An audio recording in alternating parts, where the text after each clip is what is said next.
Yeah, I'm really curious. I mean, the only thing that came out of my brain was like if it was M. Night Shyamalan, it'd be like, "Hey, guess what? It's actually Battlefield Earth." That's the plot twist.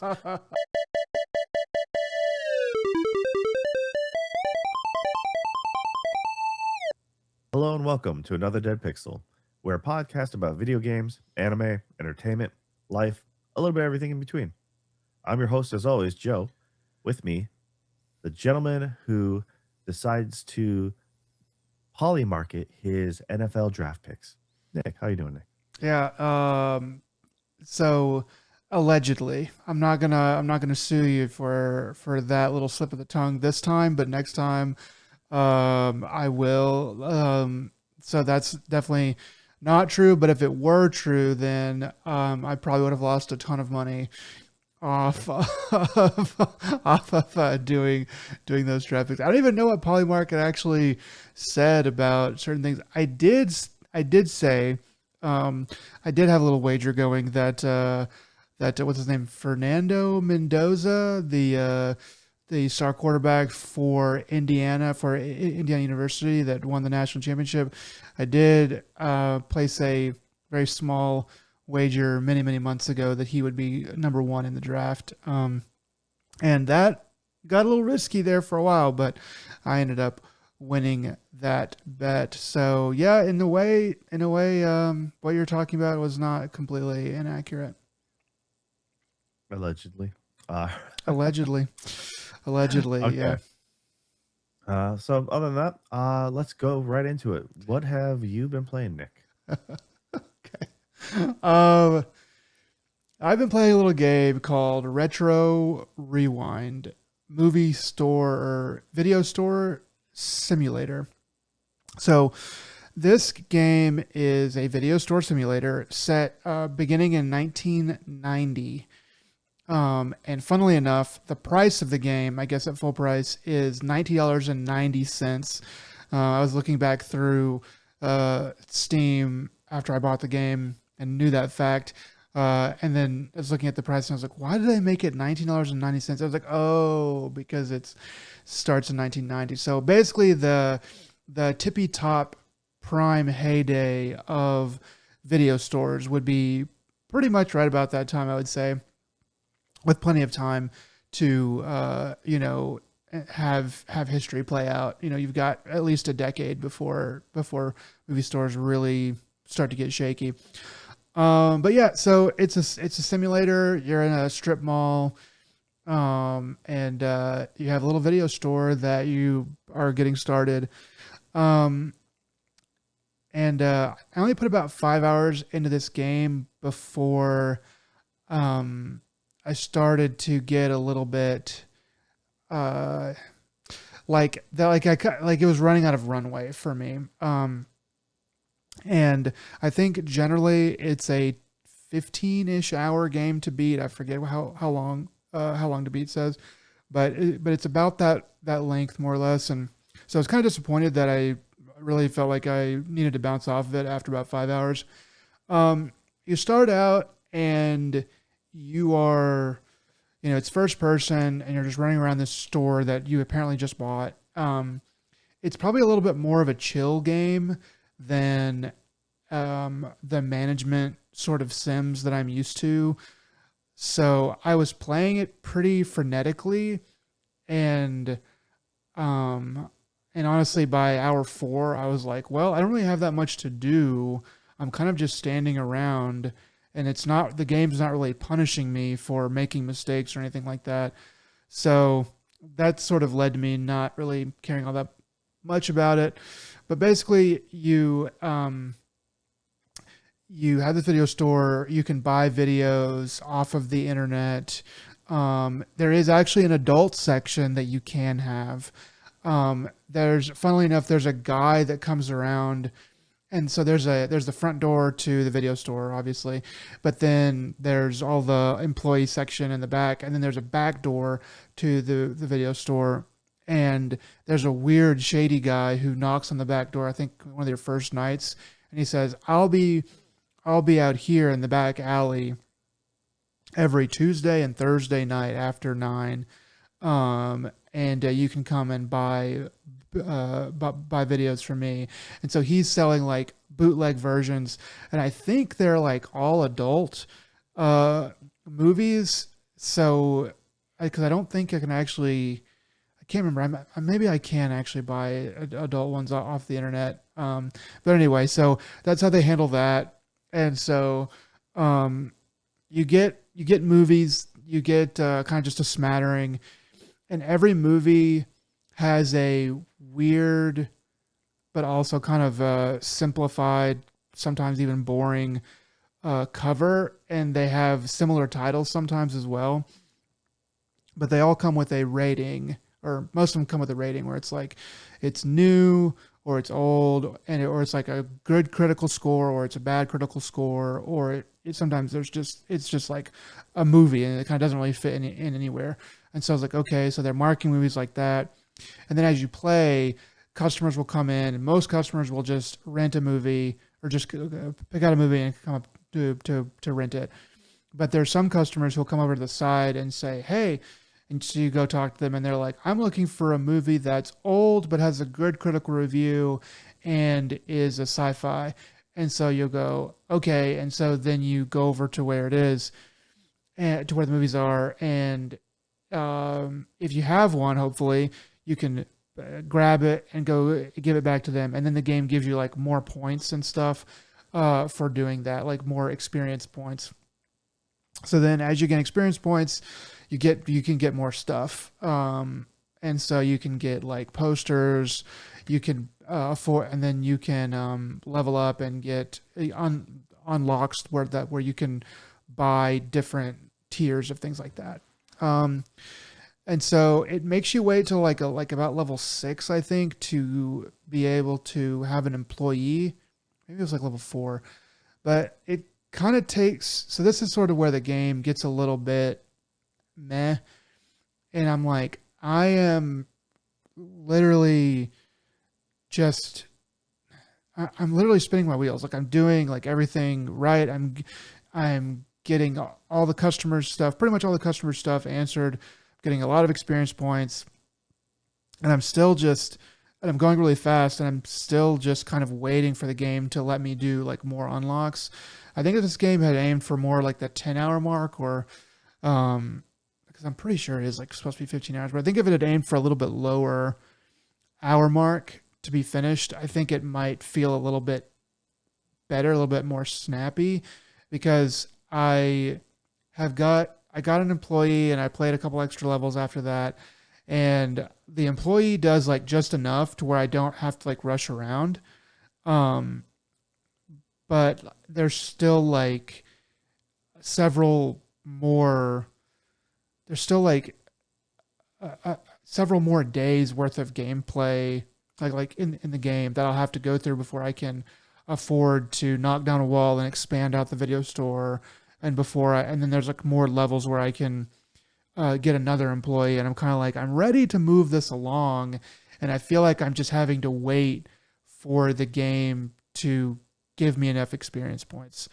And so I was like, yeah, okay, I'll come back to this later, and I just started playing like Replaced and Pragmata, and don't really feel like particularly going back to it. So so yeah, I think this game's pretty good, overall, for for a sale. I think $20. I mean, it was pretty fun for the first 3 hours, and it wasn't until about that fourth hour I was like, okay, I'm kind of wondering if I can speed this along. So I mean, if you can get this game on sale and you're in for something that's a bit more chill, you could definitely do worse. It's a neat idea, and it's pretty well executed. And there's a lot of other little kind of interesting things I could probably find to say about it, but overall, it's probably just the wrong place, wrong time. Honestly, if there was nothing else to play that was not just like way obviously better or more important, I probably would play this a little bit longer. But it's sort of them's the breaks sometimes. But yeah, so it's okay. All right. Um, yeah, it's one of those things you have to be in the right mood for a simulator style game.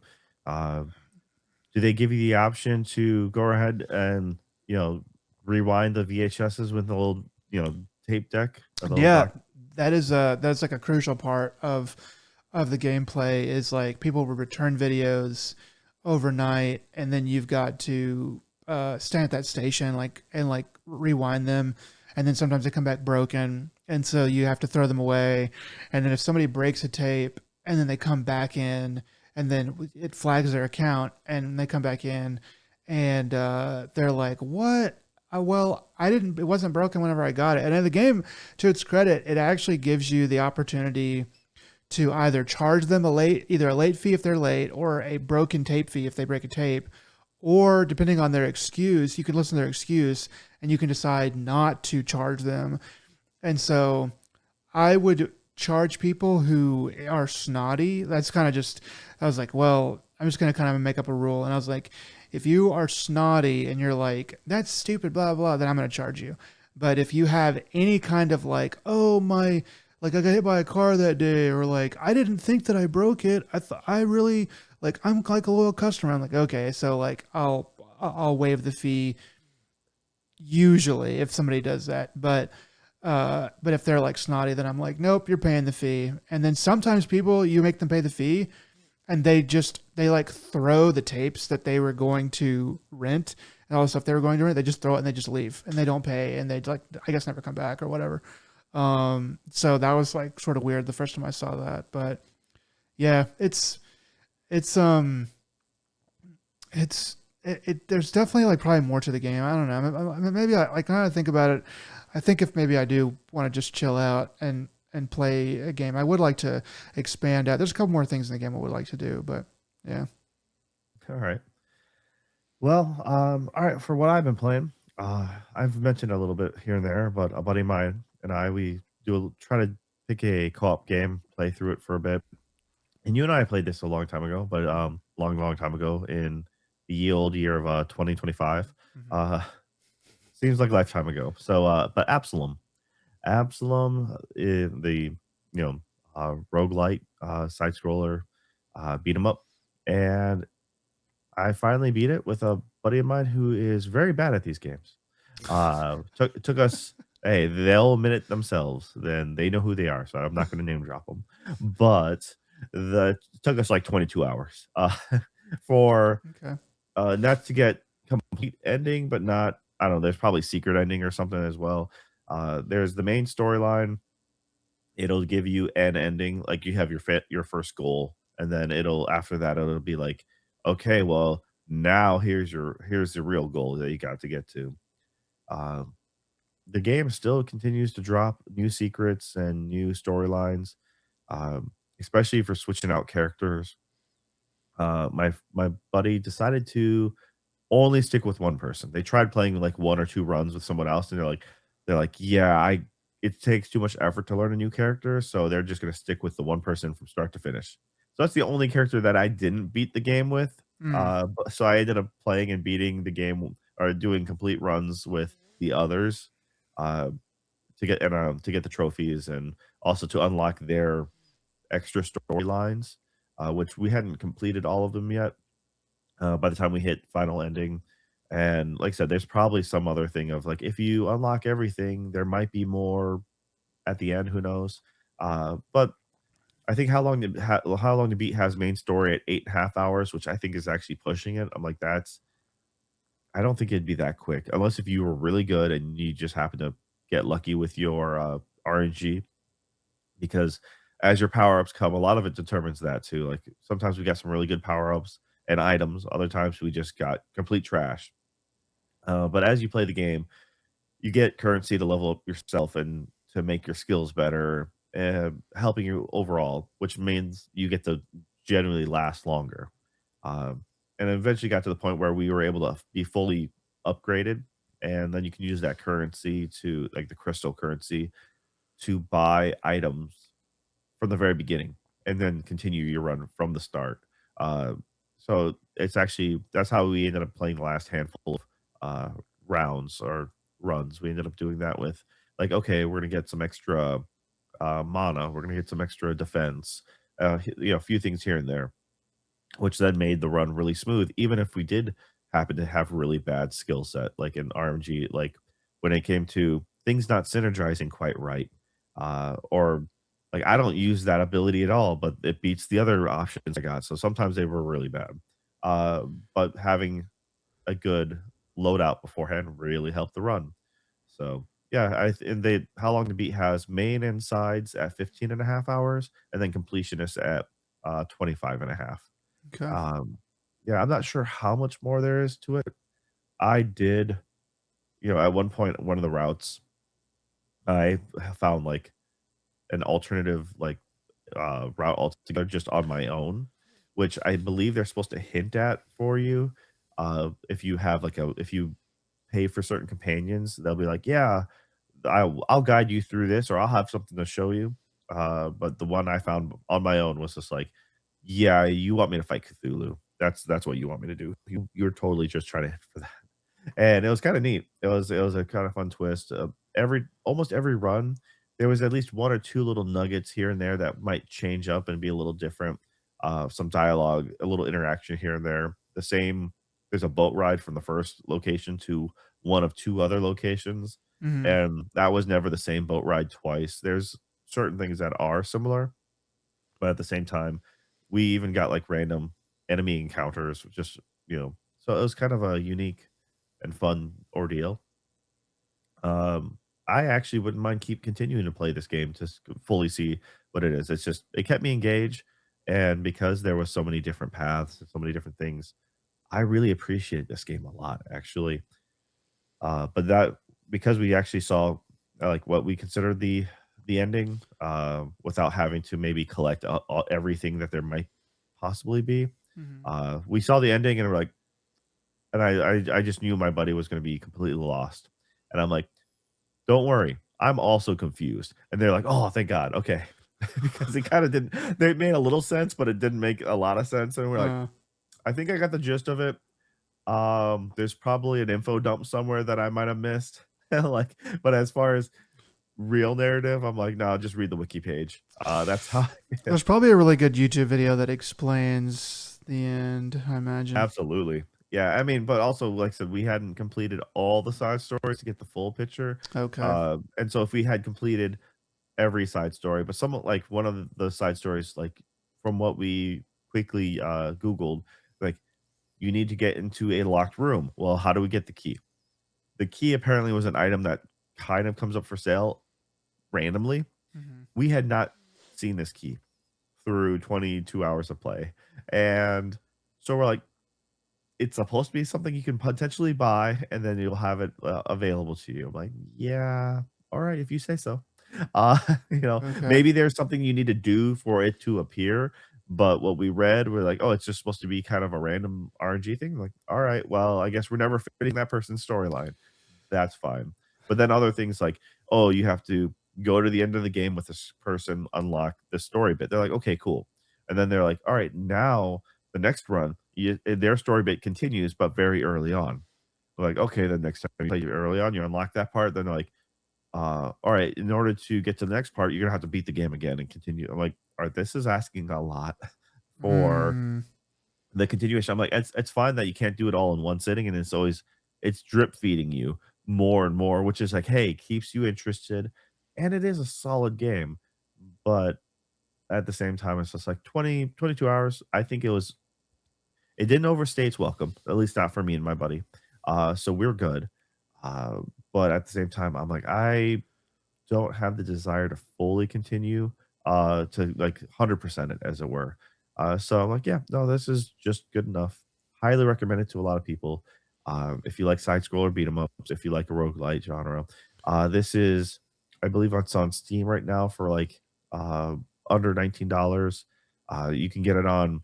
We played it on PlayStation 5, and I forget how much it is there, but it's pretty similar, I it's think. yeah. I think it's like 25 normally, like without sale. That So sounds right. uh, But I mean, like 22 hours, which maybe if you'd played through it faster or wanted to do less, 15 hours for a $25 game that is that good's pretty good value. yeah, for me, I spice it up by switching my characters around. I would do complete runs. I tried to get to the very end with one character, and then I'd switch it to another. And eventually, when I had done all of the three other characters, then I was just trying to continue the storyline. Okay, well, what else? What side quest can we complete? So I'd click that character based on that. And yeah, once again, it was just like for a game that felt like it kind of came out of nowhere. Uh, I was really impressed, really happy with, and I'd be super excited to see what they do in the future. So, Yeah, I don't know what this studio is, but I imagine that their next game is going to be even bigger. yep, without a doubt. All right, then. I think the developer is supposed to be was it it's uh Dotemu or something like that. Okay. Um, and this, according to How Long to Be, also says it's Guard Crush Games and Spamunk or Spoomunk. So Okay. I'm like, yes, Supamonks. So, Okay. Not going to ask questions about that. but yeah, all right then.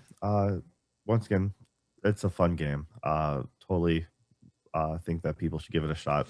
It's way better than I think it has any right to be, especially since until you told me about the game, I didn't know it. Like I just kind of remember seeing It it like a short trailer, completely kind of forgot about it, and you're like, "Yeah, check this out." I'm like, "Oh yeah, it dang." seemed fine in the trailers. We're like, okay, okay, but when it came out, it was a sleeper hit.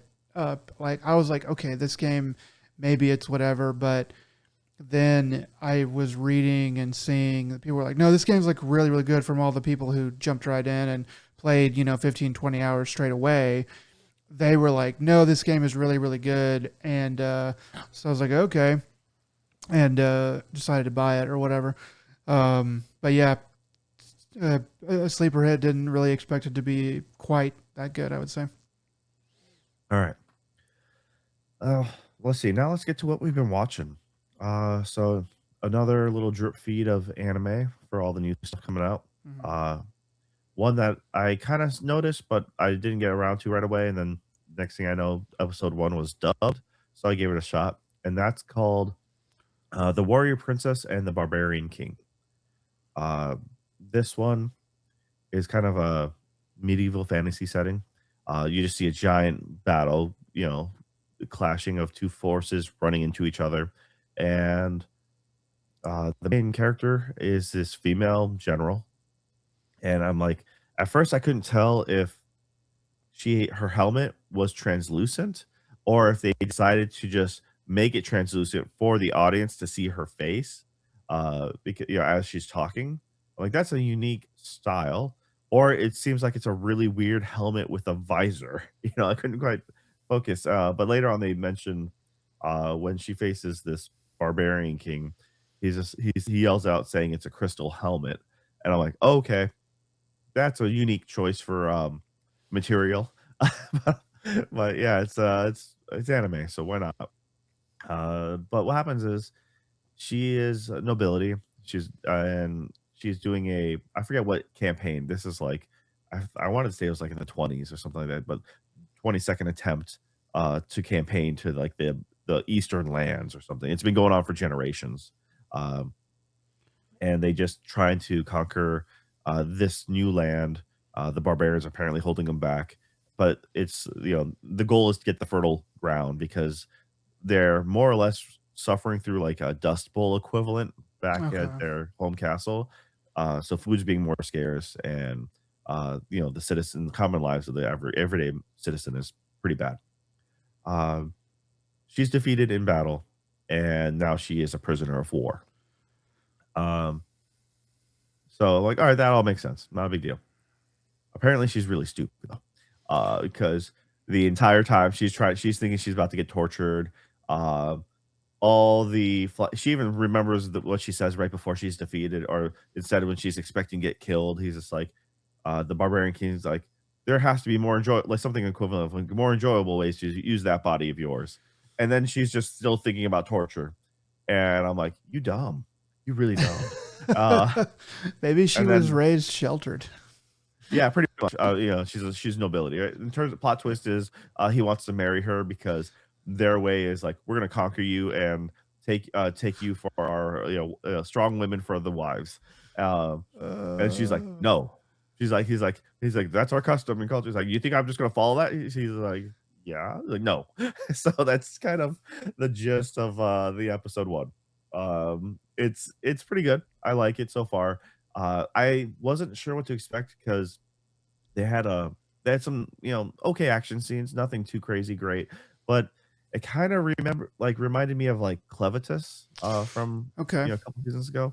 So, you're kind of that right, you have the same strong, swordswoman character, um, also defeated early on, and, Mm-hmm. uh, Yeah. but this one's might have a little more comedy behind it, and I'm interested. That's all I gotta say is now. It's only episode 1 that I've seen. I think they might have 2 or 3 out in Japanese right now.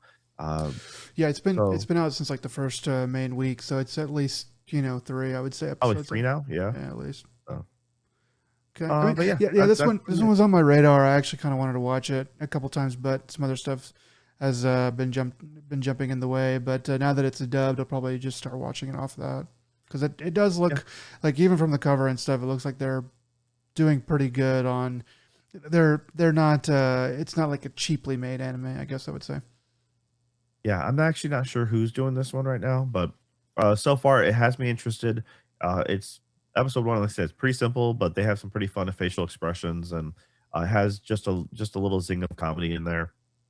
Uh Yeah, well, I'm kinda curious, but alright, next thing, I guess, is, so I haven't been to the movie theaters to watch a movie in cinema for a very long time. Uh, the last one I remember, at least when I moved here, was probably Rogue One. So Okay. it's been ages. And yeah, I finally made my way to go ahead and see, Project Hail Mary. So uh, we've mentioned the book in the podcast before, and it was even before the film was greenlit, I believe. So yeah, Yeah. I it was a recommendation from you. You recommended to me because I happened to go ahead and go through the audiobook of Artemis, which is an Andy Weir property, and you're like, oh yeah, if you like that, you should totally check out Project Hail Mary, and it was a really good recommendation on your part. I really, really like the book. Uh, so when they decided to make a movie, I was really skeptical. I was super, super skeptical. It's a long book. There's a lot of things that happen constantly. Things are always in peril. The moment something seems settled, they were like, "No, we're gonna make something go wrong." And I'm like, "How are they gonna convey all this?" Um, my Cliff Notes version is they do a very good job of handling it. I'm just gonna say I enjoyed this movie. Uh, they cut out certain things and they still make it work really well. Certain things could have done maybe with a little better explanation. Uh, but overall, it didn't hurt, and they really didn't change much. Like on average, like the maybe certain characters are just tweaked just a little bit, or they kind of use something to fill in, but there wasn't any egregious changes. Like, I can't believe they did that. For the most part, I was really happy with the movie, and I'm okay with pretty much everything that they changed. So, Yeah. Yeah.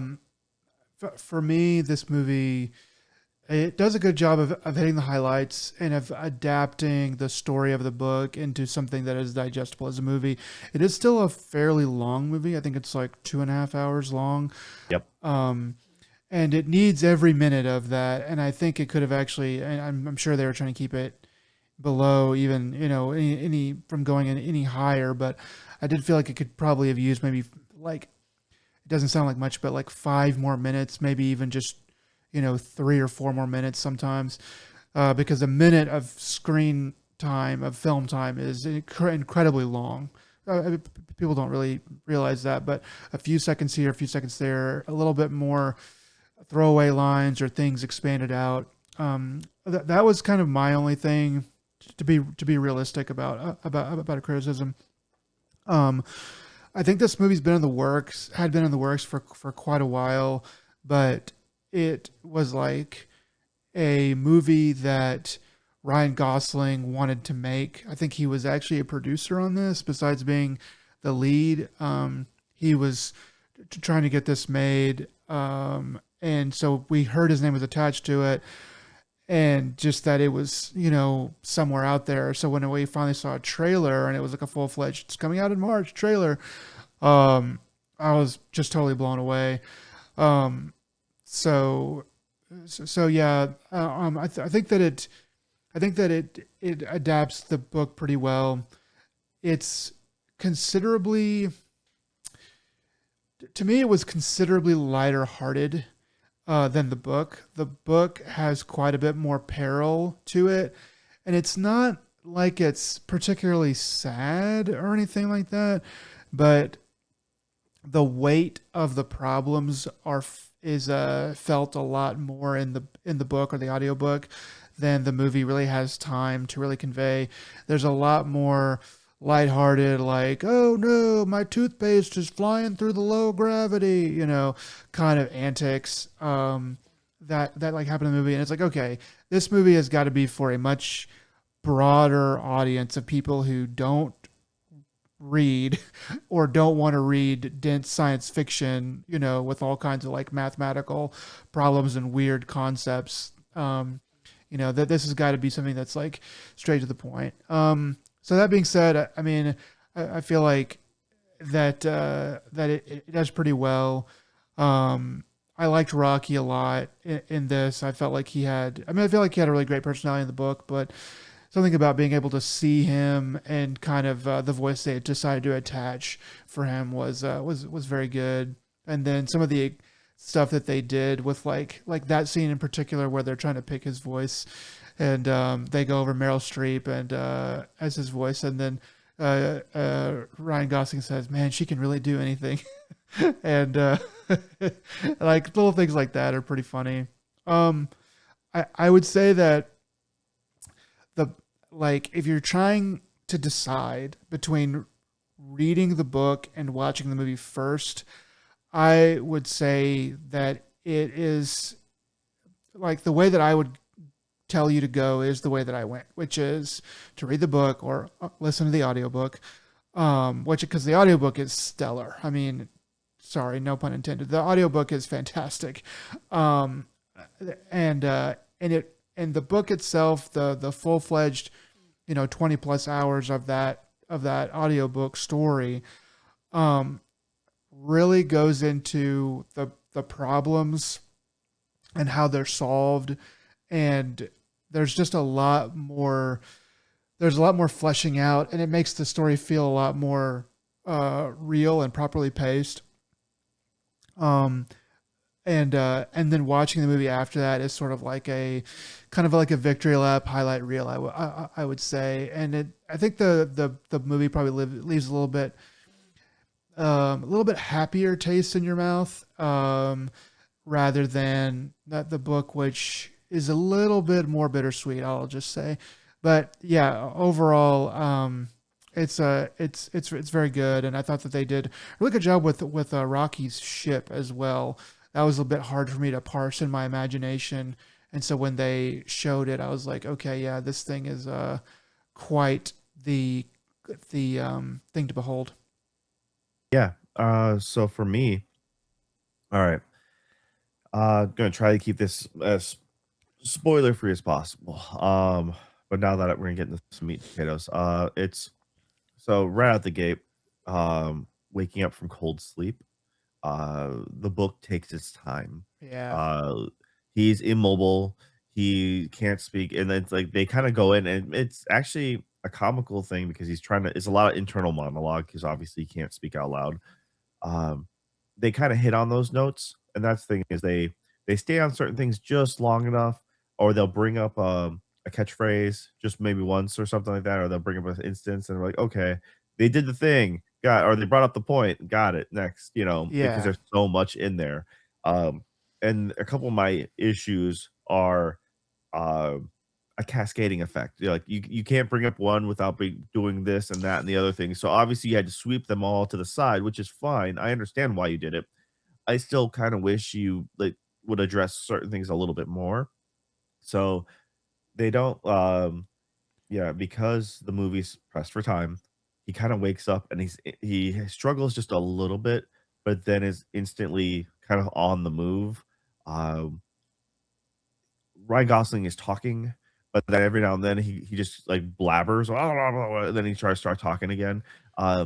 Because well, they don't explain, and I wish they just had like a single line of dialogue in the brain, being like, or explaining, like, or trying to figure out like why can't I speak properly? Like, blah, blah, it's like, and then or the computer saying like you've been asleep for this long, or like your motor functions aren't working properly, but they don't really convey that.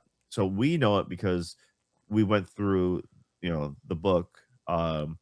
But as far as the viewer, you can kind of get it out of context clues, but also at the same time, it just seems like he's just frustrated. It's like someone when someone's angry and they just curse or like it's just like it kind of seems like he's having a fit, not Yeah. so much a physical impairment. Um, so I just wish they had just stuck on that just a little bit longer.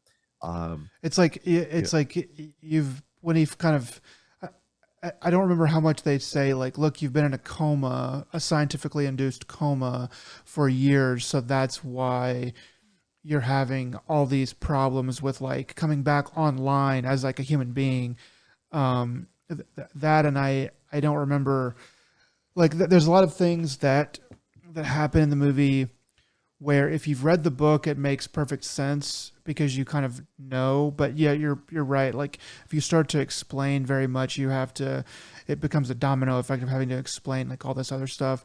But there's a lot of things that are very quickly hurried through in the movie that are just like, okay, that really was that like that explains this, which explains this, which explains this, because the way it's written is in that way.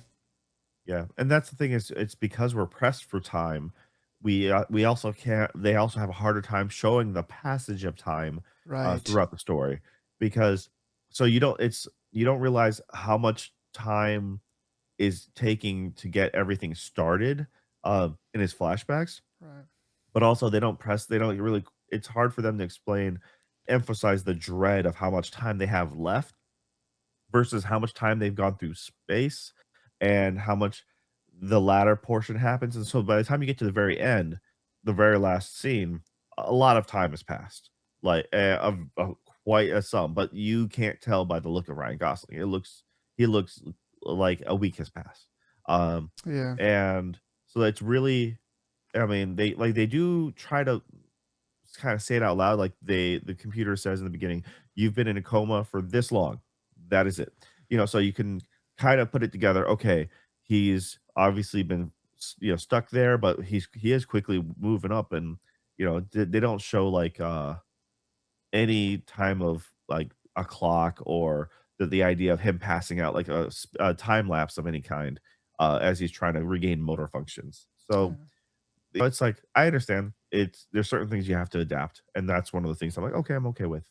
The, um one of the ways that they kinda increased the drama was, like, there's a classroom scene with the kids in the beginning.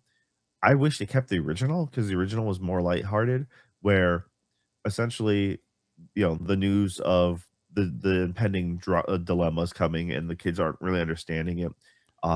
But in the end, I remember in the book, I'm pretty sure I'm getting this right, was they're like, "Oh, wait, it's gonna be like, things aren't gonna get bad for like 20 or 30 years? Oh, that's fine." Like they're completely chill because the concept for them is the passage of time. They're like, "Oh yeah, that's forever for now. That's never, it's It's never gonna you know, happen. 30 yeah, years so maybe may as well be never for a yeah. child. Exactly, and so that's why and they kinda end it there. They kinda mention it in the beginning of the conversation, but end it with more of a high tension note because that is the way because they're pressed for other time. They can't have other scenes, um, being the high tension points, in the book. They're like the book is explaining so many things that are like, these are all the terrible things that are gonna happen. Even just understanding to get to the point where, like, what is going on with the sun? That is a huge like, there's a huge buildup to that, where they're like, "What did we see? We're going to investigate it." So they gloss over that, which is actually well done. I don't think you needed all that backstory. Yeah. You didn't have to introduce all the other people or necessarily go really in depth about um, his own academic career. Uh, they explained just enough of it, like, okay, that's fine. Um, The Now, TLDR for most people is enough. Like, yeah, he's very smart. He wrote a paper, didn't work out for him in professional science, professional lab rat kind of thing. But so he decided to be a teacher. So he's got a heart of gold.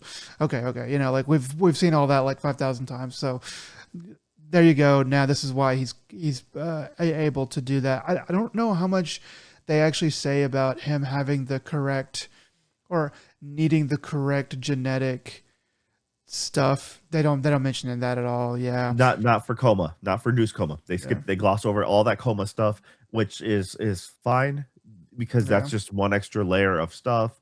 Um, But see, but I yeah like yeah everything that we're talking about is why honestly I wouldn't mind if they went ahead and in the next 5 or 10 years actually made this again, but into at least a one season TV show. I think one season, hour long episodes for maybe 10, maybe 12 episodes would be pretty perfect for this thing, because you would be able to every episode you'd be able to flesh out all of the things that we're actually talking about. Maybe a little bit condensed because a 20-hour book versus a 10-hour TV show. It might still have to cut a couple things here and there, but overall, you'd have a lot more about each of the side characters, which really isn't even all that much to begin with. But you'd have a lot more of what's going on there, and a planned single season done by it would have to be like a Netflix like flagship show, or like HBO or somebody who really wants to throw some big cheddar at the idea. I think it would be. I think that would even though it's just been made into a movie, I think that would still be useful just because of all of the cool stuff that kind of happens chapter to chapter in the book that inevitably has to be left out due to time in the movie.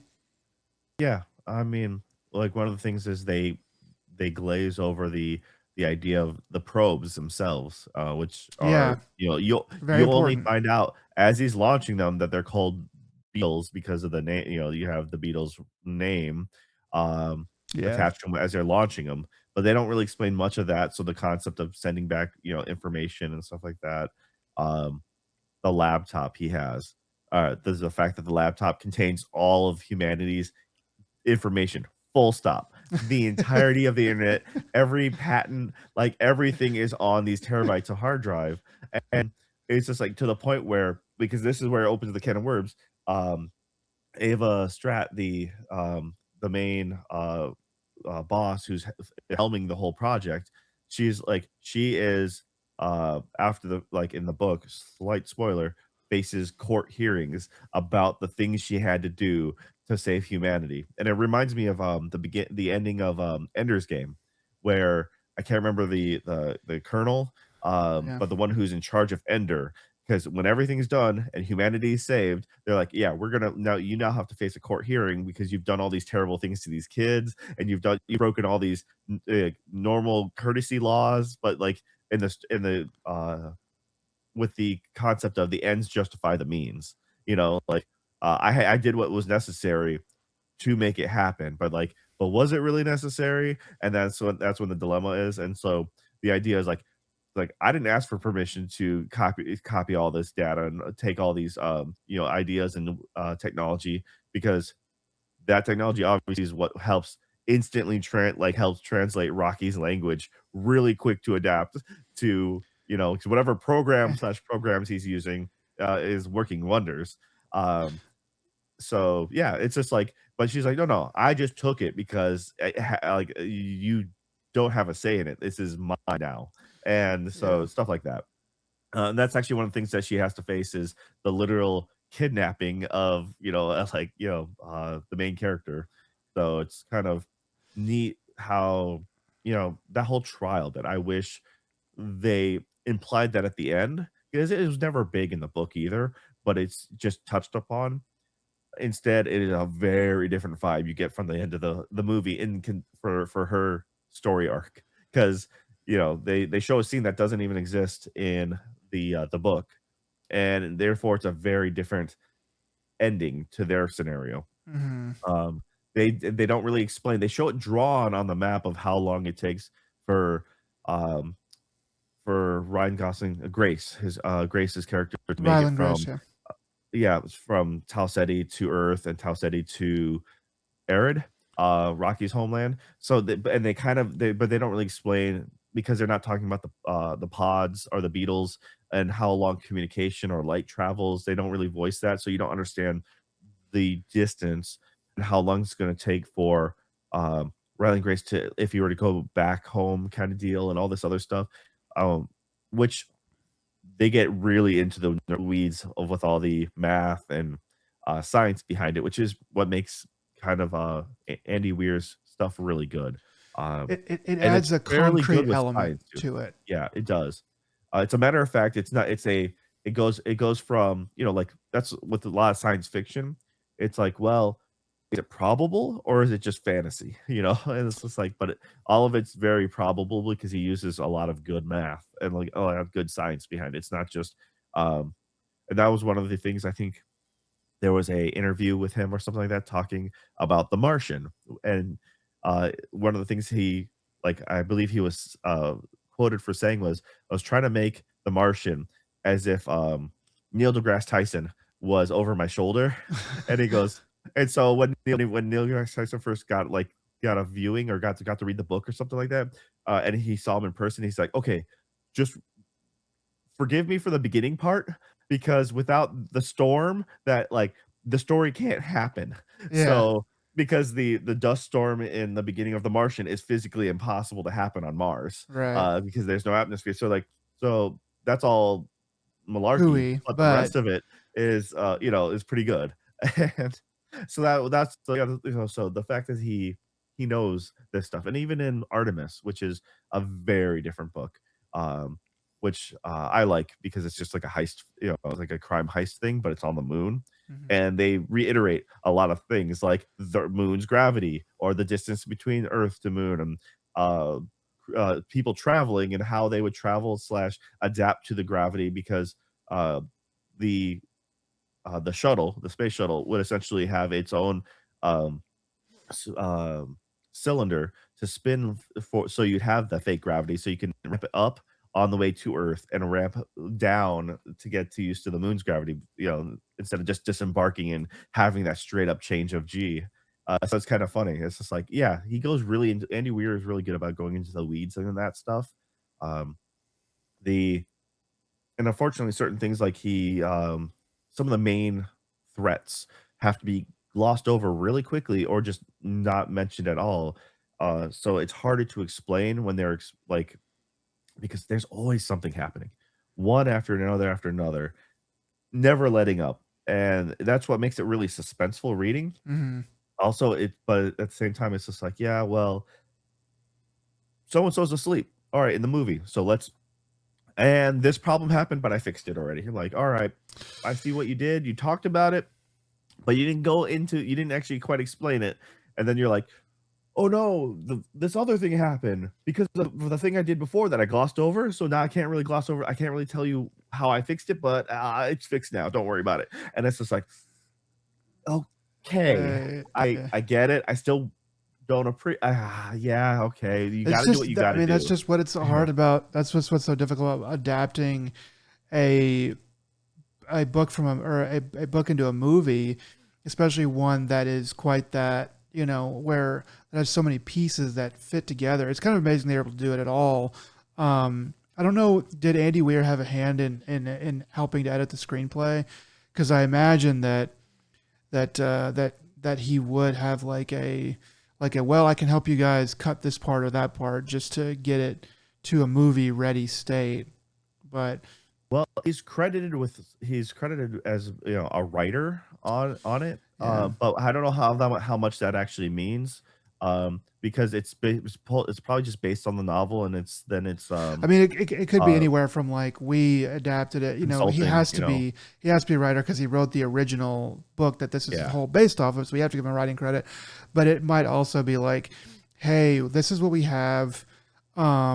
Please read through it and let us know if there's any obvious errors the things that we just obviously have to include or have to exclude or whatever because of what we've done. And I imagine that he probably had some, All right. even So if he didn't screen have authority, I imagine that they were probably would be very interested to hear what he has to say about it. so screenplay credit goes to Drew Goddard, and he's noted for being a writer on The Martian, Okay. uh, having like he has writing credits for Bad Times at the El Royale, uh, Cabin in the Interesting. Woods, which Okay. I really liked. A handful of episodes of Lost. So, Okay. anyways, they've been around for a bit. Uh, like I said, I even with all the the minor things, like I said, nothing was ever really like uh crucial that they edited, and I was never thinking like, oh no, this is a travesty. I can't believe they changed it. Like you mentioned, the ship is kind of what I imagined it to be. Uh, the way the scope and like they do a really good job just emphasizing that they do play up certain things as humor, like trying to have Ryan Gosling fly the ship in the beginning and Rocky's attempts, but also because of time and the understanding of for the viewer, the whole throwing Rocky's ship throwing the capsule over. They explain in the book it takes like something like hours, like 12 hours or something like that, like a ridiculously long time for the capsule to fly over. And then they make it seem like it's like, oh, wait, it's going to be here in like 5 minutes. Better suit up. And Yeah, I mean that is kind of one thing that the movie glosses over in a way that might actually you can't get away with in the book, um, but it in a sense it sort of helps the movie out. Like the level of genius that Rocky and the Iridians have in terms of engineering is probably the most unbelievable thing in the book that isn't literally completely actually made up to me because they have like genius level mathematical and engineering skills just like tying their shoes and so that so the movie sort of just goes, yeah, he's like really good at all this stuff, and so you just kind of go whatever. But in the book, they're like, yeah, he is really good. He's basically like a calculator, like automatically.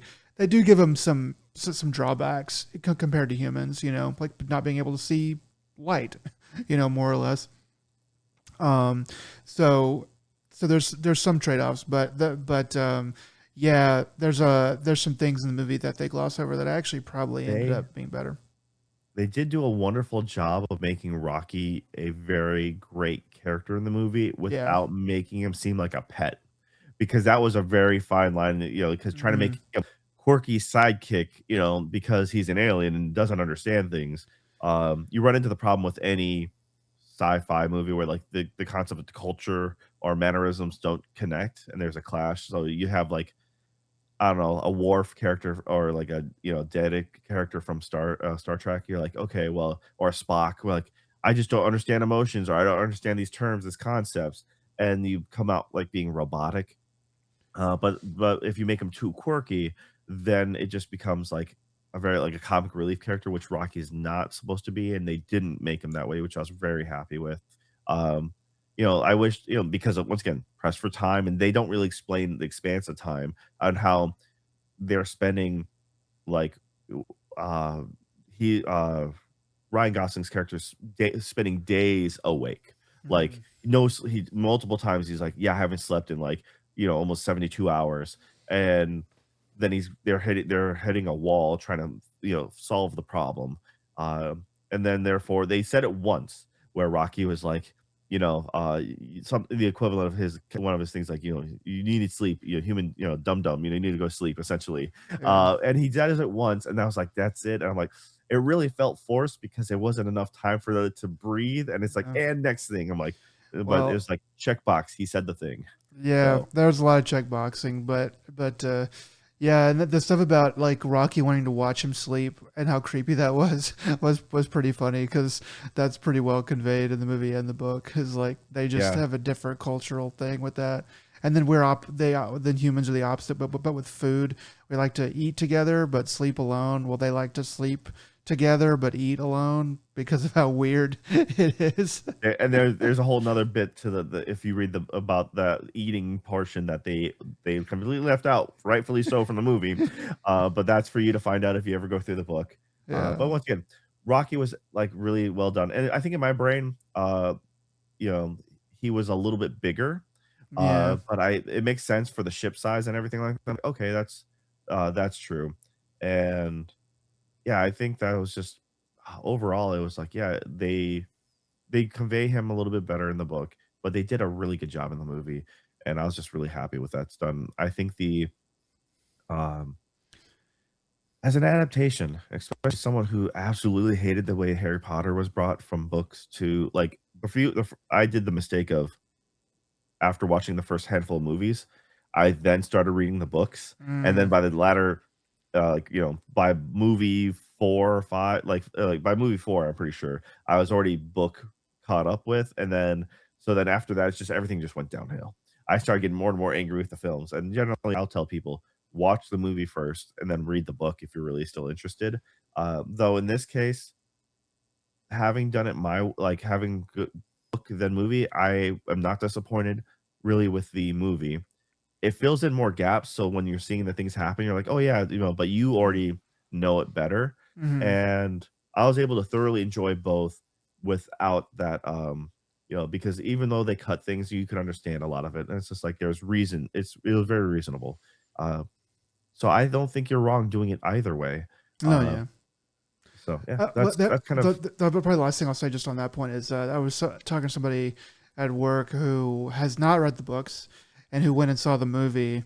And there's a point where something happens, and you'll know what I'm talking about. I won't say, but something happens, and he was like, "Wow, I did not see that coming." And I was like, "Yeah, I guess if you had not read the book, then that would have been a completely out of the blue thing that you just that would be so surprising. So that would be so I think you know what I'm talking about. That would be one advantage of watching the movie first is that you would get like probably a pure surprise off of that thing.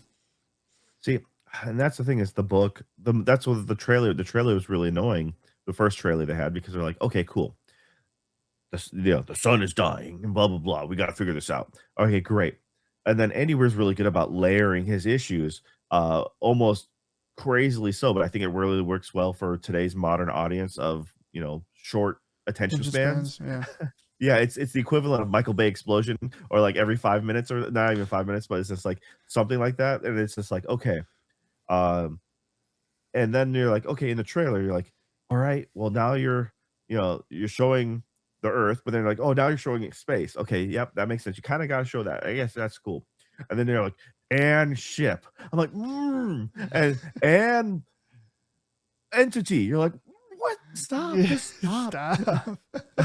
I know, but they Oh, have to get all the plebes, they have to get all the normies in, and that's why they have to yeah. show the because like that is probably the thing that the movie does that or the trailer does. You could watch the movie and have a better deal of it, but reading the book and having and thinking it was going to be basically like The Martian, and then like Rocky shows up and being like, "Holy crap, this went to another level that I just was not expecting." Was very Yeah, and cool. there's like, and from the book's point of view, by the time Rocky happens, um, there's been like 3, probably 4, like 4 kinda setbacks, throughout the story, um, to the point where they're like 3 for sure, and then from Rocky onward, about around Tau Ceti, there's at least 2, 2 or 3 major incidences.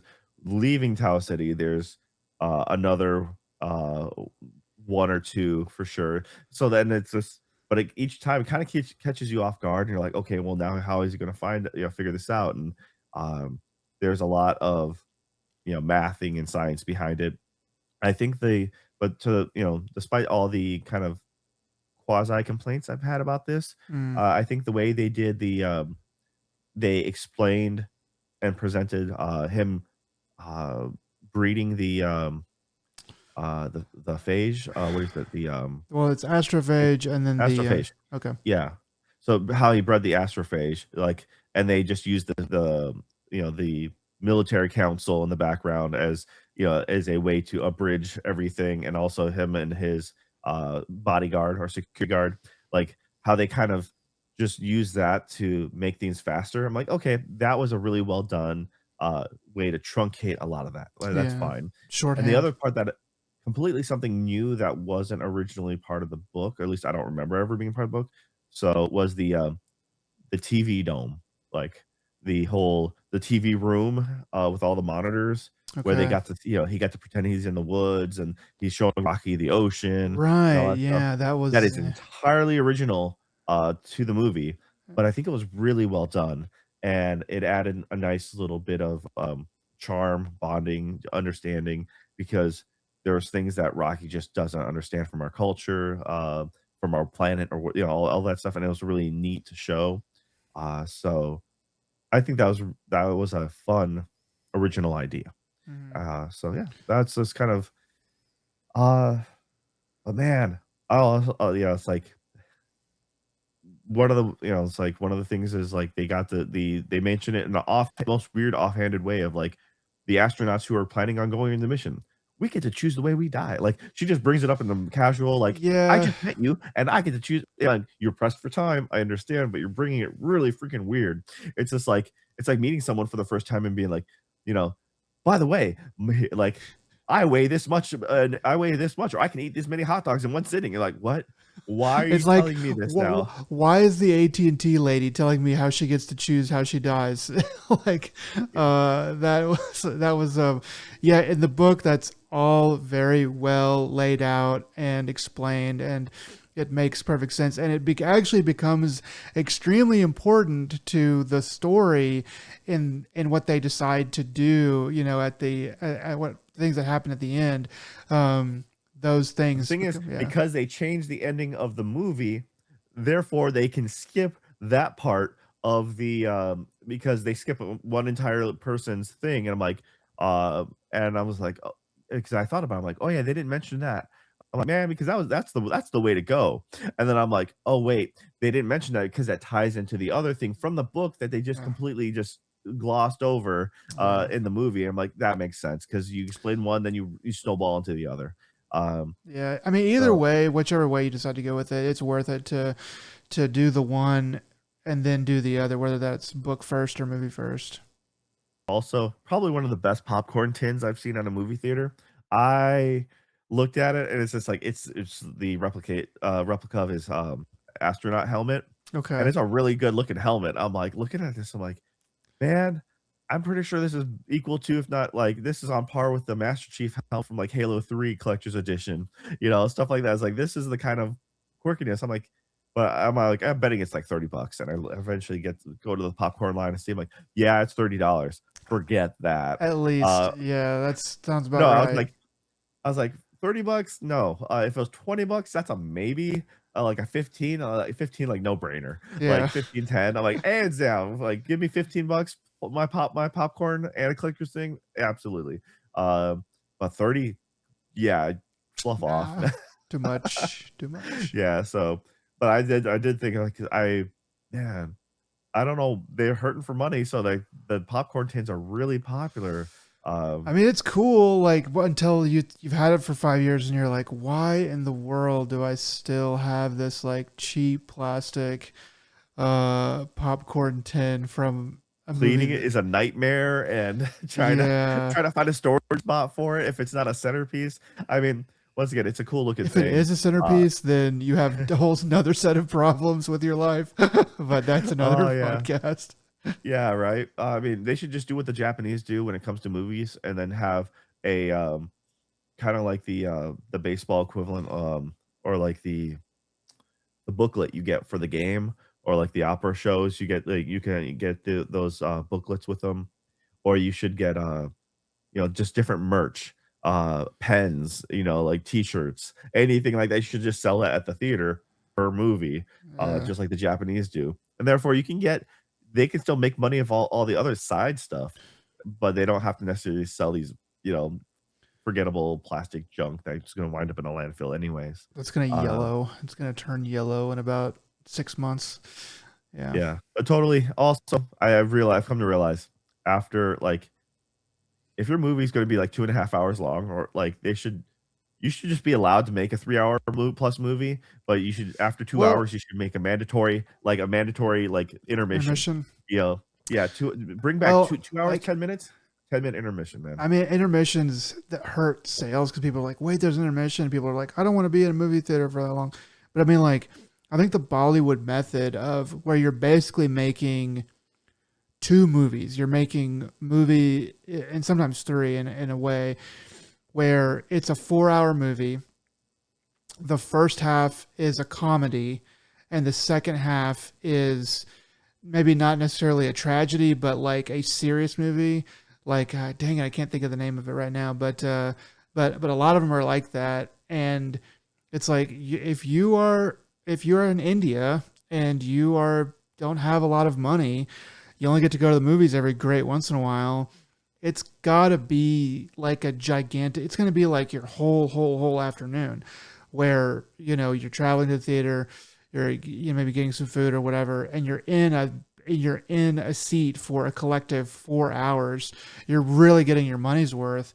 I kind of think that there's probably room for some of that in the US, where, like for Hollywood movies, where you do have just a ridiculous epic. And it's like, yeah, going to the movies now and spending minimum $50 on all this stuff that the ticket, the food, the extra food, the thing becomes a little bit more palatable, especially if it's like brand new and it's like epic to behold. So yeah, that's just my 2 cents on that. Yeah, luckily the theater by us, it was like it's like something like if you're signed up to be a member for it's a free membership, it's like $6 on Tuesdays. We're like, sweet. And then like also free small popcorn. I'm like, excellent. But then like a large drink is like 7.50. We're like, all right, well I can do that. I can deal with that. Gotta make your money You know. somehow, I So guess. yeah. Yeah. But I mean, so considering the fact that all in all is like for my spouse and I, we're looking at like $21 because we split the large soda and we got free popcorn out of it. We're like, hey, not a bad way to go. Um, it was most definitely a movie worth watching, Yeah. and I can't recommend it enough, actually. So, all right, 100%. out of that long talk, now let's get to the news. Nick, you always pick it out for us. So, what do you got for us today? Yeah, so not a lot of earth-shattering stuff, but mostly Xbox, honestly.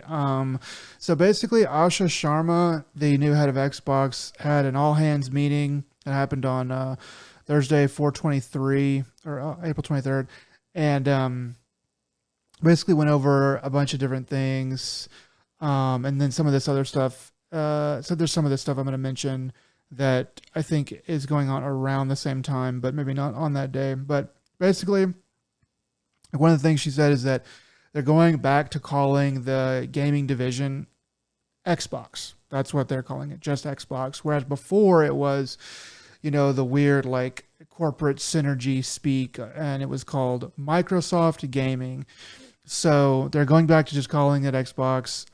They also revealed the new Xbox logo, which looks very similar to a lot of the other logos that you've seen, but maybe harkens back a little bit more to the traditional, Xbox green, green and black. It's green, but it reminds me of those in a shopping mall when you see those little plexiglass laser etched things and you put them on the little LED stand and it lights up from the bottom. Yeah, because it It kind does of reminds literally me of have that. like, I mean, it's all CG, but it does have like a light emanating from the bottom to light the sphere that has the X on it. So they're going. So for a long time, if you cared to notice, about 10 years ago, everything was going toward a very 2D flat plane type of logo where it was not 3D at all, and which was weird because I guess it was just different from what that had been.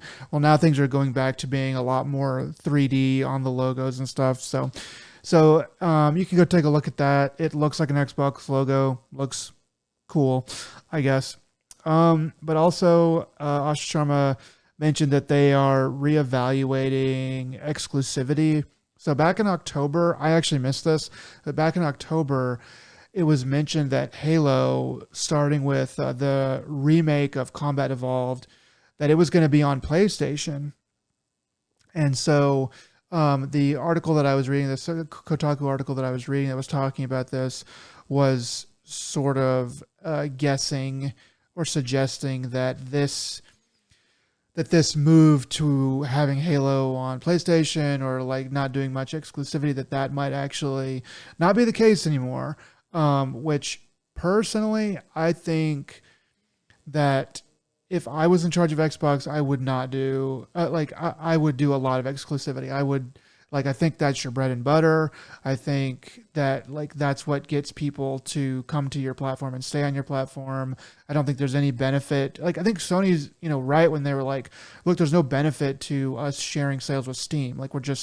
We're barely making any sales for our exclusive games because they're kind of old by that point.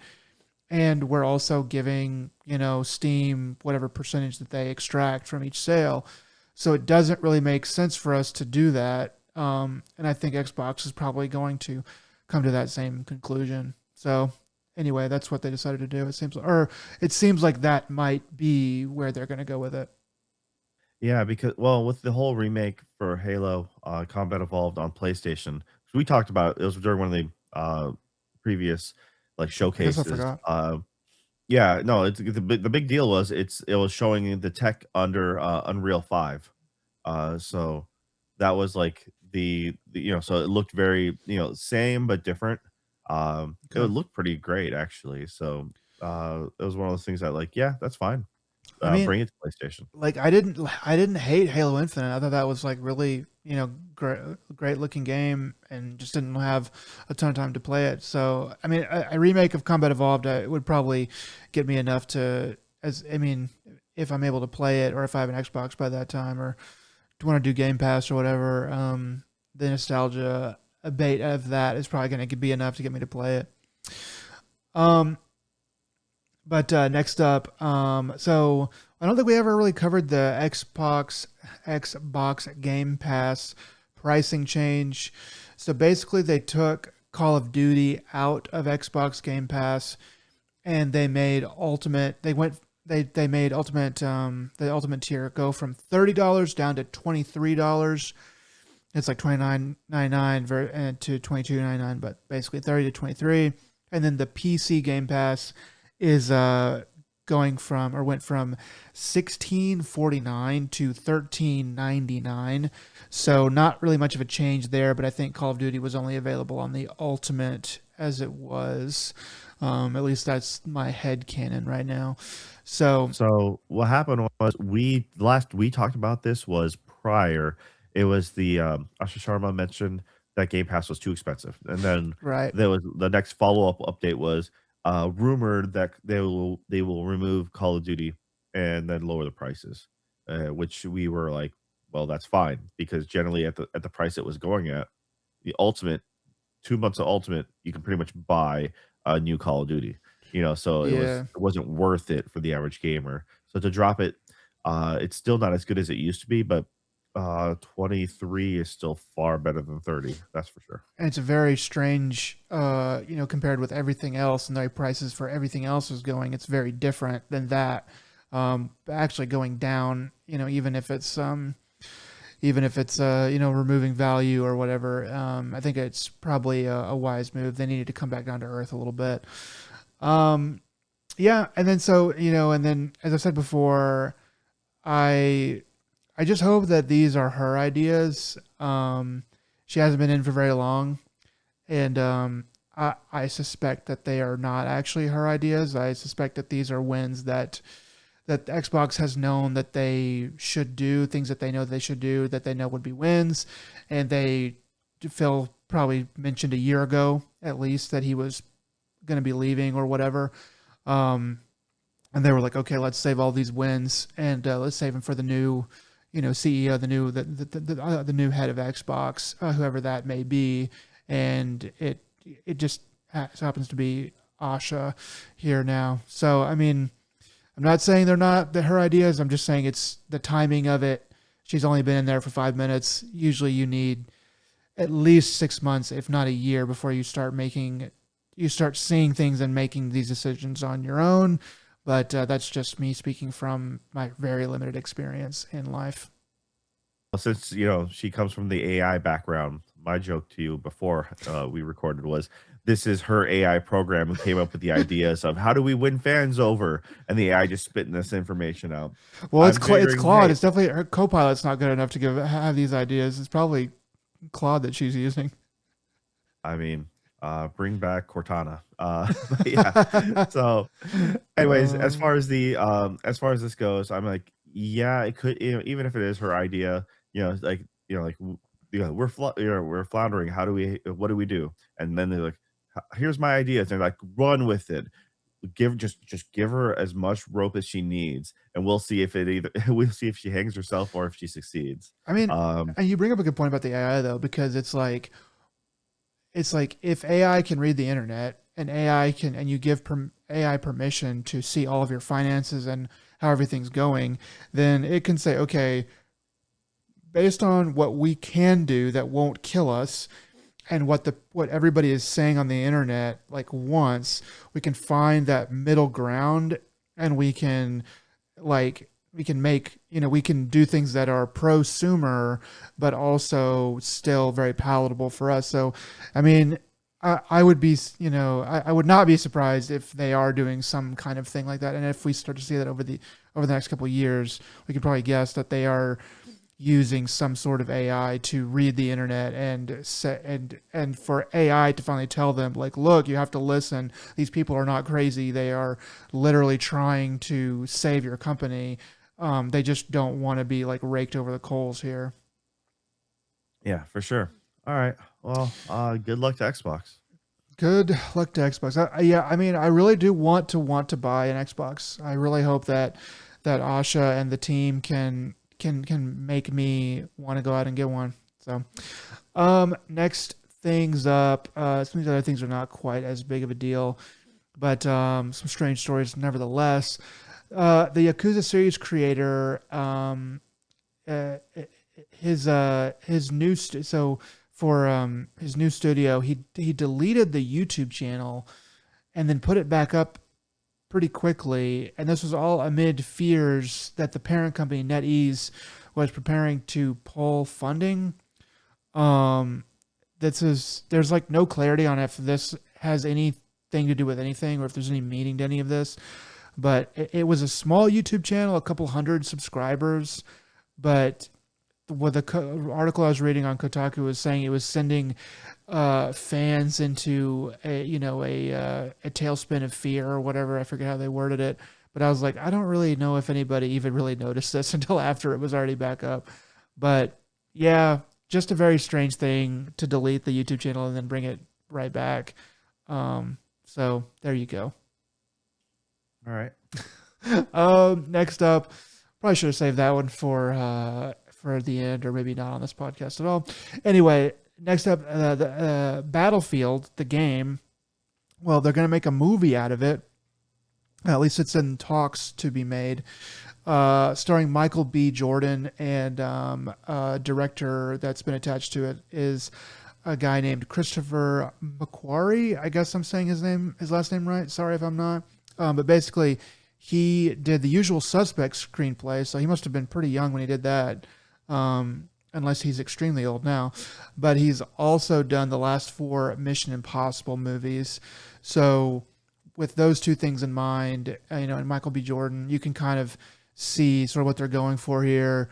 This guy's directed a bunch of action movies. Battlefield, probably going to be an action movie. Yeah, so I don't know. Plot might be paper thin, but if it's got good action, Michael B. Jordan, Oscar winner, is going to be starring in it, might actually be kind of okay as long as the EA doesn't get in the way too much. Yeah, I'm really curious. I mean, the only thing that came out of my brain was like if it was M Night Shyamalan, it'd be like, hey, guess what? It's actually Battlefield Earth. That's the plot twist. He's remaking Battlefield Earth. He wants to save it. Oh my gosh, that would be incredible. I would actually, I would slow clap at the end of that movie, or whenever I figured it out. Oh man. Okay. Uh, Yeah. All right. Well, I mean, I just don't see it just other being just another war action film. I mean, you need to have a real coherent story that isn't just generic war movie, right? So the what you do is you make Bad Company, which was already it was a Mm. fantastic story. It's super stupid, super great. You adapt that into a movie. Throw Michael B. Jordan and a couple other, three other. I think it was four, a team of four, right? So that'd be an amazing movie to. I would watch that. I mean, I kind of look at this as like it's going to be we're going to write our own movie that's about war and we're going to do pretty much whatever we want and we're just attaching the Battlefield name to it and throwing in some EA stuff, some Battlefield-y type stuff so you recognize it. But otherwise, that's the key to success to me is to actually bury like a decent story underneath this, get the butts in the seats type of name. But I imagine, but if I had to bet, I would say that it's going to be a vapid, soulless, good action, but like otherwise, no point to the story, action movie about war. But You'd have to have it over the top. I think you'd have to have it so when you're able to just like make it more video game than movie. So kind of like a shoot 'em up equivalent, but with Battlefield property. So at one point, Michael B. Jordan's doing, he's pulling back on the flight stick, jumps out of the airplane, bazookas somebody, and then lands in his own airplane. I mean, that's the kind of have stupid kind of movie you need to make this work. you Go seen? complete camp and comedy. Just be like, yeah. Whenever there's someone in a building, just blow a hole through the wall or something. This is probably Uh, fake on the internet or whatever, but have you seen the video of that guy who did that in game and how they made a CG, cut scene of that and like him watching that for the first time? It's pretty cool. You should go look it up. Maybe it's fake, but it definitely warmed my heart. all Okay, right. next up, Resident Evil 9, Resident Evil Requiem, hit 7 million in sales, and that is a big milestone. I think it made 5 million in sales in like the first week or some short amount of time, very short amount of time, which is already a big deal. So, tail of it being out for a little over 2 months now, like another 2 million and hitting 7 million is it's really good for Capcom, man. Capcom is might be having, knock on wood, might be having a legendary year with RE, and I've played some Pragmata, and I'm enjoying that. And with Onimusha coming out, I think they had one more other thing that I can't think of right now that might be coming out this year. It's Capcom doing well. Yeah, for sure. Awesome. Next up, Blizzard apologizes for the 12.0.5 patch that came out for World of Warcraft. People were complaining quite a bit about it. Basically, a lot of crashing, clunky redesigns, lackluster rewards. And then there's a hide and seek mode, and it was showing where people were hiding. So kind of defeats the purpose on that, but call me old fashioned. So yeah, I mean, I feel like do they really even care about World of Warcraft? Like, they just like it's just weird. It's just this thing's just I weird to actually me. work with someone who still actively plays World of Warcraft. He's I the was just one. like, Okay. yeah. There's very few people out there that I thought, but like, what? There's enough that's keeping it afloat. So it's amazing. It's got to be a hangout. It's got to be like a mall, like just like where people just It's have it's kept the going. original metaverse. You're saying, right? Pretty much. I mean, if I was Zuck, I would be like, "Yo, let me just give me some of that World of Warcraft sweet goodness and put our 80 billion that we've spent on the metaverse into make World of Warcraft great again or something." Yeah, I don't. I mean, I remember when that game was popping off in the 2004 through 2010 or so, and it was all the freaking rage, but it's just I don't know. I would be. I actually think you should pick that guy's brain and report back because I am very curious as to what a person like that like really sees and why they keep playing that game. Yeah, it's one of those things that, uh, it still amazes me, but that they play it regularly, and it's just like, "Wow, okay."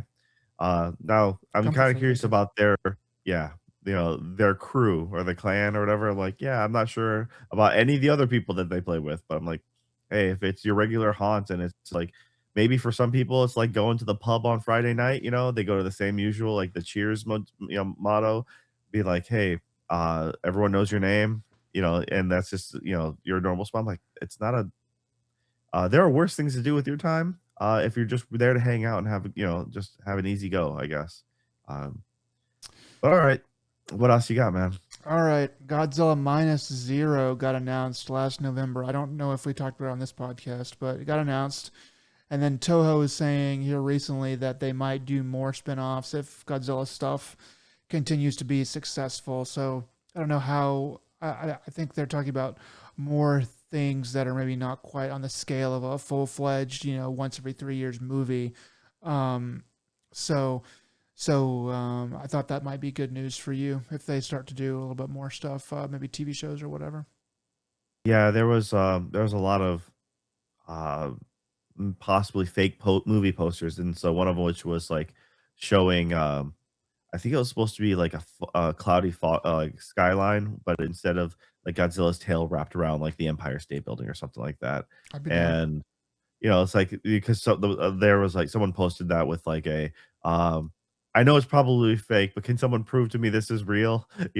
Like because they wanted it to be the case, I and that was want to kind of funny. believe. Exactly. I mean, so yeah, uh, I think it'd be great, them making more stuff along the lines, doing. I don't necessarily need a huge cinematic universe. I mean, you got only a few other things that you can really throw in, respectively. Like you'll have you could possibly have a Mothra thing, but I honestly, Mothra is such a hard movie to watch. Uh, Mothra is Yeah. just a punching bag for the other. It's like generally a nice creature that just tries to help out and always gets the raw deal at the end. Well, I'm kind of So, hoping we can get to the point where we're not remaking some of the old Godzilla stuff, and we are like, okay, we've already remade the stuff, and we're in the Spider-Man, Homecoming zone where it's like you already know what happened to Uncle Ben, and the Batman, like you already know what happened to his parents. It's Superman, you already know all that stuff. Everybody already knows. Everybody knows. Everyone's like a nerd now. So now we can make something new that we've been cooking up. yeah, give me Shin Godzilla 2. There you go.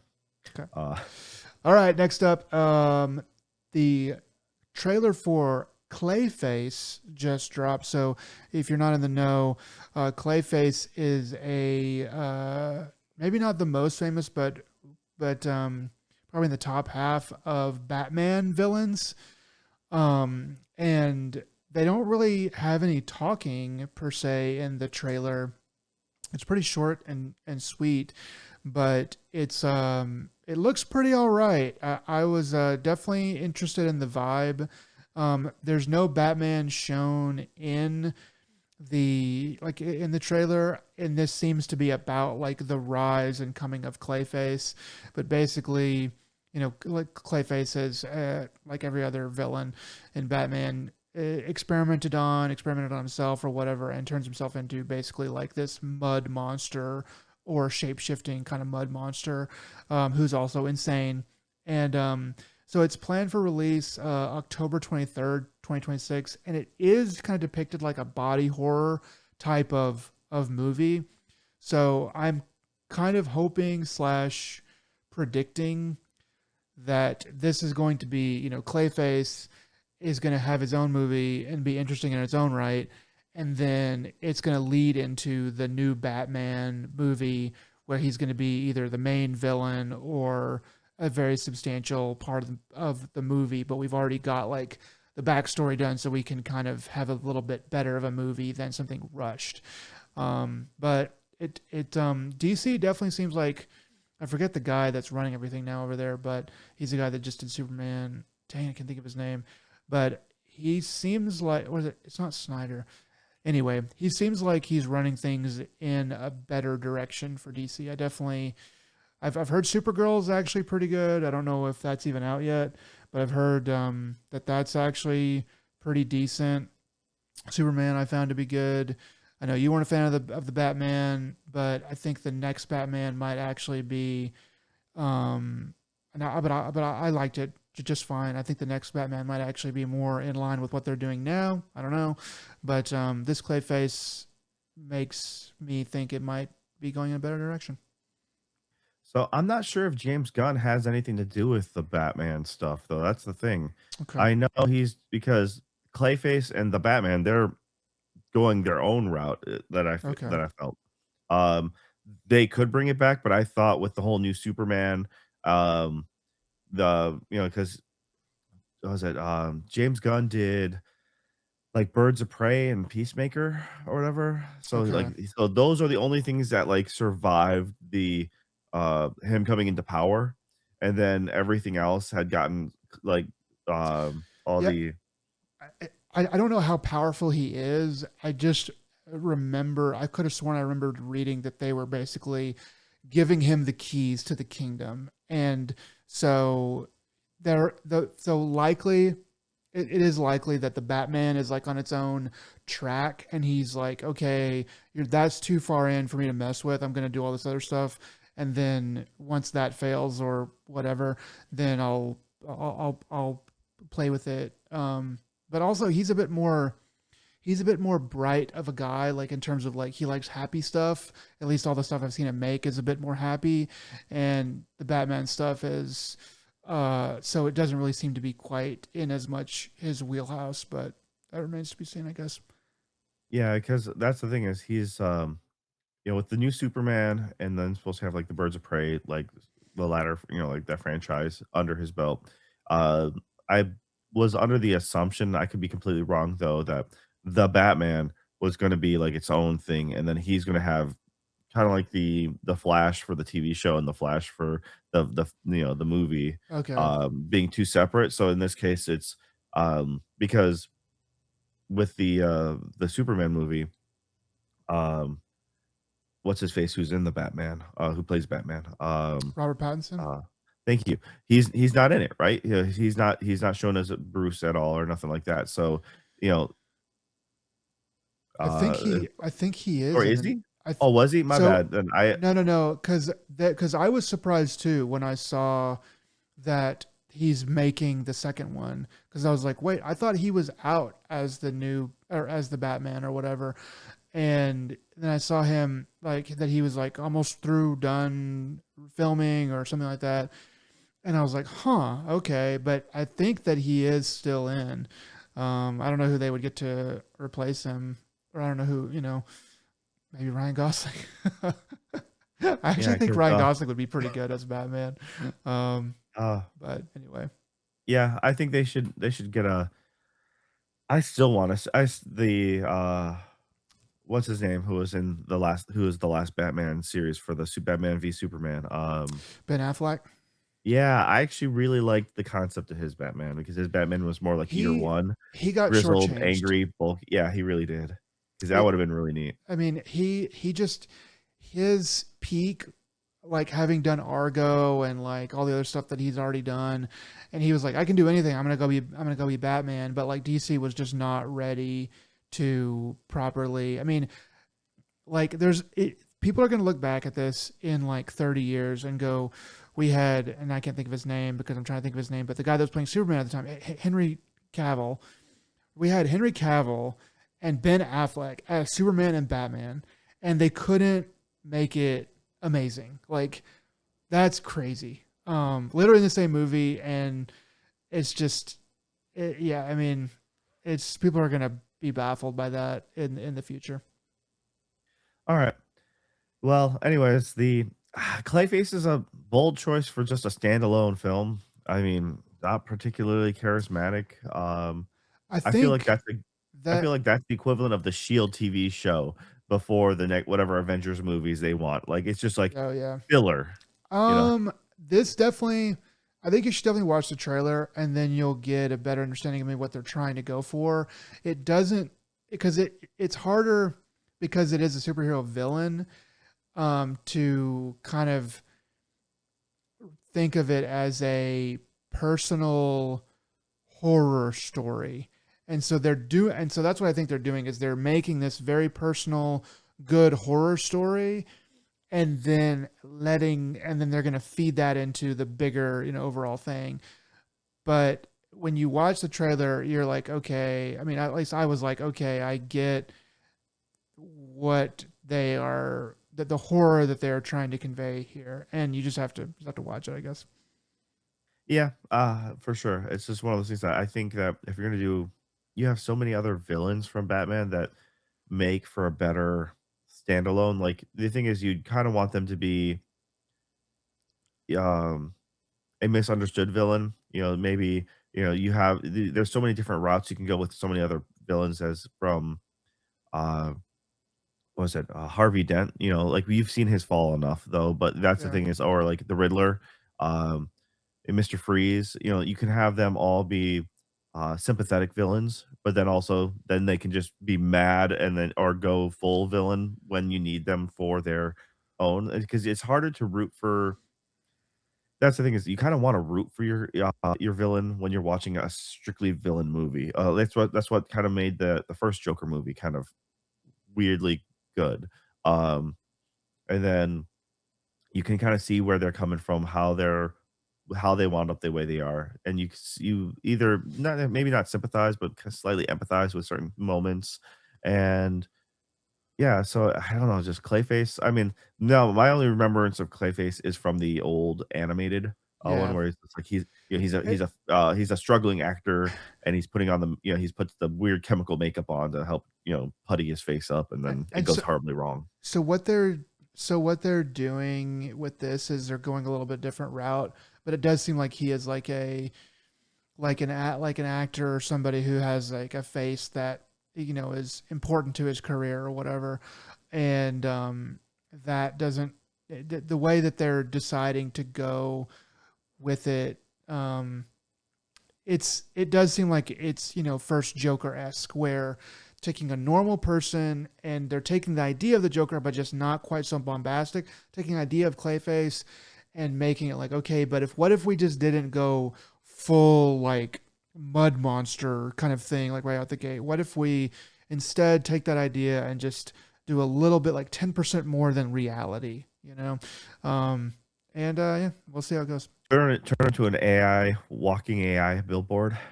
Just They're gonna use DLSS 5. That is at the end of the trailer. Is it's funny because Jensen Wong comes out at the end of the trailer. It's like a 10-minute thing. It's like a minute and a half trailer, and then 10 minutes of Jensen Wong saying like, "Look, this is DLSS 5.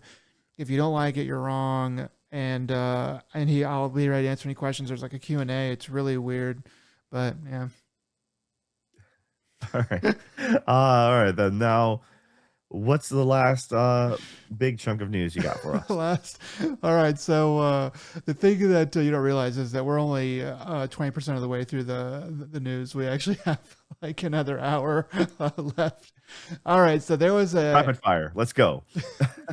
there was an Xbox showcase of like indie games. I think brought to you by IGN. IGN was heavily involved. I think they were somehow being paid or whatever over the table for this.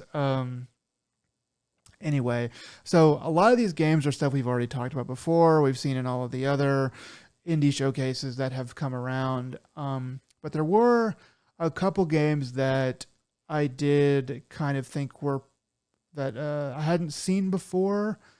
Um, and maybe Screenbound, I think I might have had seen before, but they hadn't seen before. I thought were interesting. First up, Vapor World Over the Mind. So it's Vapor World and the subtitles Over the Mind. Not really sure what it means yet, but it's a side-scrolling art style, very kind of shrouded in mist, and it's set in the 19th century, so like the 1800s. Has a lot of RPG elements. Seems to be like an action side scroller. Doesn't look to me like the very best one of these, but also does still look okay. I'm gonna keep my eye on it. Beyond that, there's another game called Loaf Song. There's two dots over the second O, so the O in the song part. So Loaf Song or Loaf Song or whatever. It it was a world premiere, and it's mostly black and white, kind of weird. Um, I don't want to quite say MC Escher, but it's sort of like that. And black and white, weird 3D space that you're walking through. You are a girl, like a sprite of a girl with white hair and wearing red clothes, so it really pops out on sort of the desaturated background and environments. And it kind of has the same camera angle as Tunic. Like something about this reminded me of Tunic. Not really in aesthetics, but it seems like the gameplay or some of the elements may be a little bit similar.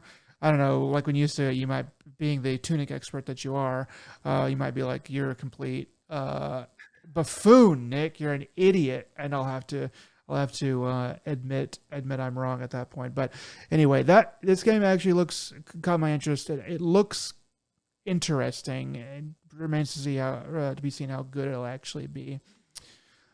Two more. Deep Dish Dungeon. This has a Windows 95 art style aesthetic. It's an RPG, and it's like a dungeon crawler.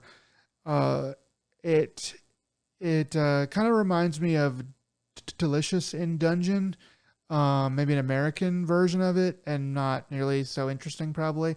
But the look of it did catch my eye, and the devs seem pretty heartfelt and like they are trying to make something kind of different from some other stuff that you've seen. So I thought it's gonna be worth keeping track of. And then the last one, I think we've actually seen something on this before, but maybe it was something else that was similar. Is a game called Screenbound. So this one is the most interesting, probably just because of the gameplay and the way that they're doing it. But basically, you are playing a Game Boy on one part of the screen, in the lower part of the screen. But then behind your hands and behind the Game Boy, you're in a 3D world. And you have to make it through the 3D world while you're also playing the Game Boy or switch back and forth somehow. I say it's a Game Boy. It's not like literally a Game Boy. It's just very obviously like a Game Boy like thing. This one is probably the one that you need to see the trailer to really kind of get an idea of what's going on because it's very hard to describe properly. But yeah, this one of all the things that I've seen on this showcase that's new, this one has me the most interested just because of how what they're deciding to do here. Yeah, so Screenbound, kind of I could have sworn that we've seen this before, but I saw more of it maybe this time, and it's interesting. Besides that, the only other one we have seen before is what is it called? Echo Generation 2. I want to say that still looks pretty good. And then Albion Online. I feel like the art style changed for this because I feel like we saw this like a year or 2 years ago with Pierre Molyneux talking about it, and it looked pretty. I don't want to say jank, but just not very high tech, and it looks a lot. The art style looks a lot more friendly and saturated, but happy and stuff like that. And then yeah, they do show some Inklbini as well. Yep. No, it's kind of a surprise for me, anyways, because you explained this to me like just right before the show. Like, hey, by the way, this happened. I'm like, whoa, okay. So I'm gonna let you, take it away, and this is exactly what it was because yeah, Inconveni is still I like it. We've talked about it before. Everything else you mentioned is pretty accurate. Like, yeah, there's a lot of interesting things here and there. Um, there's a few of them that I didn't like. I don't remember, so I was just like, okay, I can't wait to like actually give it a shot. To, to look more into it as it comes out. But there wasn't a lot of only a few of them had like Echo's Generation had like a date attached to it, right? Because Echo Generation was supposed to be the end of May, like May 27th. So Yeah, I was watching this very very quickly, and I was not really paying attention to much in terms of the release dates. But yeah, I think a lot of them didn't really have much to say on release dates. all right then. Yeah, and the fact that they're still pushing solo leveling the game is really weird to me. Solo leveling, Arise, Overdrive. Is that all the subtitles that are involved? Um, Yeah, it's not too bad. It could be far worse than could if be it's like light worse. novels. Yeah, that's So, true. all right. But yeah, that deep dish dungeon is set up to be in the fall. Um, then there was the was that bistro? So The furry cooking RPG, yeah, I mean, it was a right up compare your if alley. it's yeah, well, I mean, if both of us, you get they got the furry for you and they got the cooking sim for me. I mean, uh, we played and beat that old the one cooking game. Shoot, what was it? Oh goodness, It it wasn't was the overcooked, four. was it?